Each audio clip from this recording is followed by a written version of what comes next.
Okay, so the final pairing of readings that you had was the Michael Chabon um, Kids Stuff essay and the annotated Little Red Riding Hood from the Surly.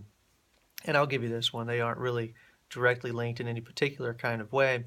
Um, I just don't think you can get through a discussion on fairy tales without throwing out um, a version of Little Red Riding Hood. I mean, it is, for most of us, the quintessential fairy tale, and it's probably the fairy tale you're most familiar with in terms of multiple versions and so on. Although uh, I find the lack of rescue at the end of the Perrault version is surprising to a lot of students and surprisingly satisfying that she doesn't get rescued, which is something maybe we're thinking about.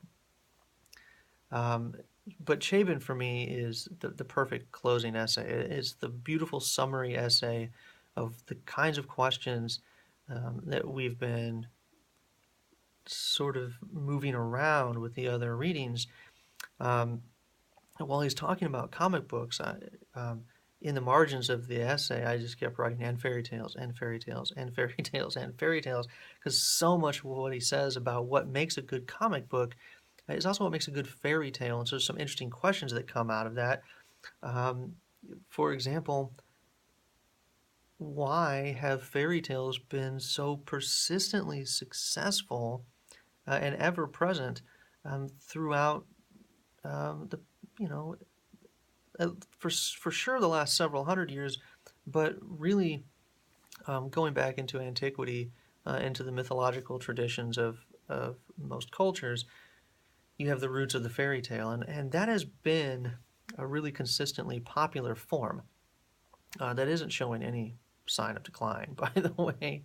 Um, and yet the comic book um, has gone from 650 million issues annually to 80 million issues annually, um, even as our population in the United States has doubled over that time period. So it's interesting that the one form would drop off and the other form remains steady. That's one question that you may want to think about is how that happens. But Chabon says um, when it comes to the kind of story that you should have in a comic book, where you want to write stories for kids, he says the number one thing, write stories that you would have liked as a kid. Stop trying to write to some fictional, super sophisticated new kind of kid. He says that kid doesn't exist. Kids today are fundamentally the same as kids of previous generations and going all the way back. And I think that's true. I would agree with that. You're free to disagree with that, but I would agree with that. And it wouldn't surprise me at all someday in those great caves in Lascaux, France, to find, along with all the other drawings, you know, someone had drawn a picture of maybe like a woolly mammoth with a little fart cloud coming out of its butt, and like a person with X's over his eyes behind it, right? Because kids like fart jokes, and they've always liked fart jokes. Nothing's changed. So he says, stop trying to figure out whatever this new story is that kids are going to like today. Tell the same story that you would have liked when you were a kid. If you would have laughed at it, kids will laugh at it. If you would have found it entertaining, kids will find it entertaining. I think he's right about that.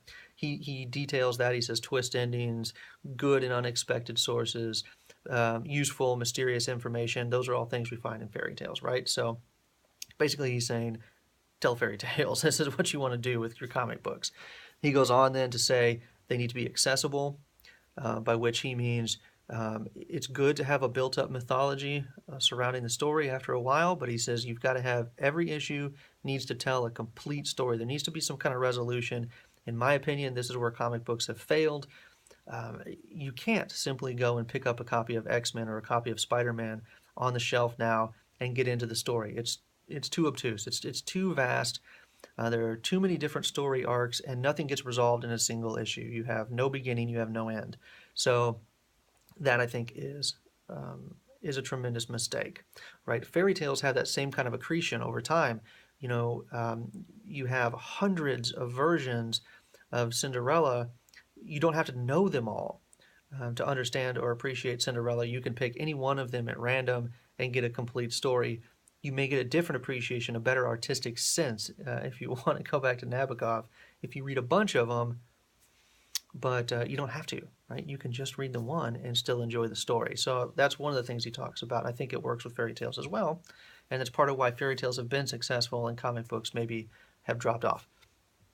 He also says you need to be willing to tell the same story over and over again with just endless variation. Um, that sounds like something Nabokov wouldn't approve of, but remember, we're not talking about genius writing here. We're trying to sell as many comic books to kids as we possibly can. That's Chabon's goal. So I think Nabokov would say, yeah, that probably is what you should do because they're not genius readers, right? And the typical reader, he says, just wants to see it and variations on a theme. So just tell the same story over and over again with little tweaks and changes, which again is what has happened with fairy tales. Hundreds of versions, little change here, little change here, little change here. They add up over time, but they're surprisingly flexible, and we like those little changes, little differences in version. That's what you all were expressing in your discussion board post. You like those little changes, those little differences. And then his final thing is, blow their little minds, which is very abstract, and he says has to do with when what you knew to be impossible, right, happens. And I like that. I think that's a great idea, right? The second you're convinced that something is impossible and then the story shows you it's true, it blows your mind. Fairy tales are exceptionally good at doing that. It's sort of fundamental to a fairy tale that something impossible would happen. It's an alternative construction of human experience, right? And so, and then his final point is above and beyond, to just make sure you include kids as the primary figures in the stories.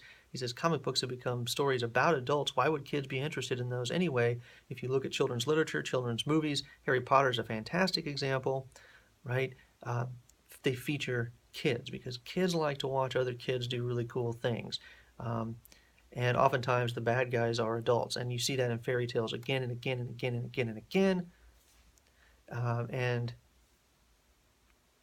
I think that's a great point. So again, I like the Chabon essay as a capstone for us because I think the sort of points he makes about comic books, whether you agree with him or not about the recovery of the comic book or whether the loss of the comic book is a big deal, I do think the points he makes about what makes a good comic book story parallel nicely fairy tales, and it opens up the door for a lot of different kinds of research projects for you to think about how a fairy tale can persist across so many different cultures, across so many different centuries, across so many different tellings and revisions, and remain the same story yet somehow different, and not lose its momentum when comic books, in a matter of one generation, have gone from this hugely successful cultural product to almost nothing.